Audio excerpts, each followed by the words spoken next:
गंजाम जगन्नाथ प्रसाद थाना गुप्तपल्ली गाँव में अभावन घटना देखा मिली।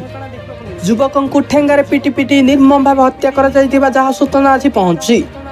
मृतक होती चढ़ियापल्ली गाँव लोचन बेहेरा। वर्तमान सुधा हत्यार कारण जना पड़ना। मृतदेह निकट में एक रक्त भिजा ठेंगा पड़ी। गतकाली संध्या समय लोचन को घर कुआड़े चली जाइथिले। आज सकाळे रक्ताक्त मृतदेह उद्धार होइतिला। कहुछि कि पूर्व शत्रुता को केन्द्र करी लोचन को ठेंगारे पिटी पिटी निर्मम भाव हत्या करा जाइथिबा अनुमान करा जाउछि। अभियुक्त माने घटनास्थल में फेरार मारिथिबा जहाँ सूचना आसुछि। घटनास्थल में जगन्नाथ प्रसाद पुलिस तदंत जारी रही। अभियुक्त मान को गिरफ्त करने अनेक पंथा अपणाई जगन्नाथ प्रसाद पुलिस।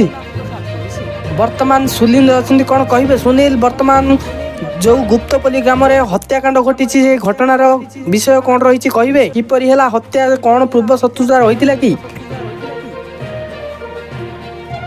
पुलिस आसी पहुंची सारा सेठारे ही मृतदेह पड़ी रही। मृतदेह पाखे एक प्रकार एक ठेंगा पड़ी जहाँकि रक्त भिजा अवस्था पड़ी। वर्तमान पुलिस आसी पहुंची ठेंगा को जबत कर सारा। वर्तमान सुधा घटनार किसी सुराक मिल पारुनी। एक मृत जो हत्याकांड होती कौन सी पूर्व शत्रुता होती कि कौन सी एक ये जना पड़ी। वर्तमान सुधा किसी लोक कहवा अनुसार गुप्तपल्ली गाँव से गाँव में एक जुआ खेल चलता। जुआ खेल राति खेलवाई लोचन बेहेरा जी कि चढ़ियापल्ली लोचन बेहेरा से आसी जुआ खेलवाई।